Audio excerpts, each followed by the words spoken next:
വന്നവനെ തന്നെ വെട്ടിയല്ലോ ഇപ്പോ അല്ലേ? യൂത്ത് കോൺഗ്രസിന്റെ സംസ്ഥാന പ്രസിഡന്റ് രാഹുൽ മാങ്കൂട്ടം ഒളിച്ചു വന്നെന്ന് പറഞ്ഞു. ഒളിച്ചല്ലല്ലോ രാഹുൽ വന്നത്. രാഹുൽ നല്ല വെളിച്ചത്തില് എന്റെ കൊലായി നടത്തി. നിങ്ങൾക്കറിയാലോ, കൊലായി കുറെ ദിവസമല്ലോ നമ്മൾ ഒരുമിച്ചിരിക്കുന്നത്. 100 കണക്കിന് ആളുകളാണുള്ള സമയത്താണ് രാഹുൽ വരുന്നത്. അദ്ദേഹം ഒരു സൗഹൃദ സംഭാഷണത്തിന് ഒന്ന് കാണണമെന്ന് ഞാൻ പറഞ്ഞു. വീട്ടിലുണ്ട്, വരട്ടെ എന്ന് ചോദിച്ചു. നിങ്ങൾ വാന്ന് പറഞ്ഞു. അവിടെ ആളുണ്ടോ?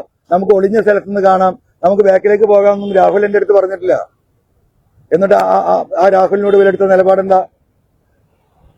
എന്നോട് സതുദ്ദേശത്തില് ഈ കാര്യങ്ങൾ സംസാരിച്ച് അവരെ ഞാൻ വെട്ടിലാക്കണോ? എനിക്ക് സൗകര്യമില്ല എന്ന് പറഞ്ഞവരോട്.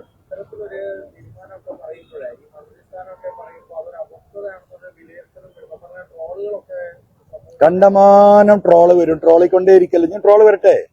ആരായി ട്രോളെന്ന്? ഈ നാട്ടിലെ സാധുക്കളുടെ ട്രോളൂല. നിങ്ങളിത് കേരളം മുഴുവല്ലേ ഇതിന്റെ പ്രശ്നം? ഈ നാട്ടിൽ പ്രശ്നമുണ്ടോ? ഉണ്ടോ? ഈ നാട്ടുകാരനാ. നിങ്ങൾ അങ്ങാടിയിൽ നിന്ന് ഇറങ്ങി ചോദിക്കും ഇവിടെ പ്രശ്നം ഉണ്ടോ എന്നുള്ളത്.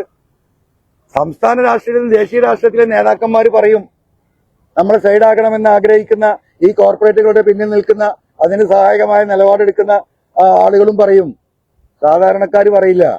എന്താ അൻവറാക്കങ്ങൾ പറഞ്ഞ? ഇപ്പൊ കാലിച്ചന്തയിൽ ഞാൻ പോയല്ലോ. ഞാൻ ഇന്നാണ് പബ്ലിക്കായിട്ട് വോട്ട് ചെയ്യിക്കുന്നത് അല്ലേ? ഇവിടത്തെ വന്ന 2-3 സ്ഥാനാർത്ഥിമാരും എവിടെ പോയത്? ഇവിടുത്തെ പ്രമാണിമാരുടെ വീട്ടിലാ. അവിടെ പോകൂ. അദാനിയാണ് കൂട്ടുകാരൻ. പാർട്ട്ണർമാരല്ലേ? പാവപ്പെട്ട പാർട്ടിയുടെ പാർട്ട്ണർമാര്. ആരാ പറയുന്നത്? വാസവൻ മന്ത്രി. എവിടുന്നാ പറയുന്നത്? കേരളത്തിലെ 3.5 കോടികളും ജനങ്ങളും കേൾക്കത്തക്കെ പറഞ്ഞത് ഈ പറയുന്ന നമ്മളെ വിഴിഞ്ഞത്തിന്റെ ഉദ്ഘാടനത്തിനാ. അവർക്ക് പിന്നെ മുതലാളിമാരുടെ അടുത്തല്ലേ പോകാൻ പറ്റുള്ളൂ. ഇവിടെ ഈ പാവപ്പെട്ട ഓട്ടോറിക്ഷയിൽ പോകുന്നവരുണ്ടാവും, സ്കൂട്ടറിൽ പോകുന്നവര്, ഈ റോഡരി കൂടെ നടക്കുക, അവരെന്റെ കൂടെ ഉണ്ടാവും. പിന്നെ ഈ കാലിച്ചന്തയിലല്ലാതെ ഞാൻ എവിടെ പോയിട്ടാ വോട്ട് ചെയ്യിക്കേണ്ടത്? അതുകൊണ്ട് തന്നെയാണ് തുടങ്ങിയത്. അങ്ങനെ തന്നെ വരിക. ഈ പിണറായിസത്തിനെതിരെ ശക്തമായ നിലപാടെടുത്താണ് UDF നേതൃത്വം പോകുന്നെങ്കിൽ, അത് സത്യസന്ധമാണെങ്കിൽ, ഈ പോലീസിന്റെയും ഈ മലയോര മേഖലയിലെയും പ്രശ്നങ്ങൾ പരിഹരിക്കാനുള്ള ആത്മാർത്ഥമായ നിലപാടും സത്യസന്ധതയുമാണെങ്കിൽ മുന്നോട്ട് പോകും.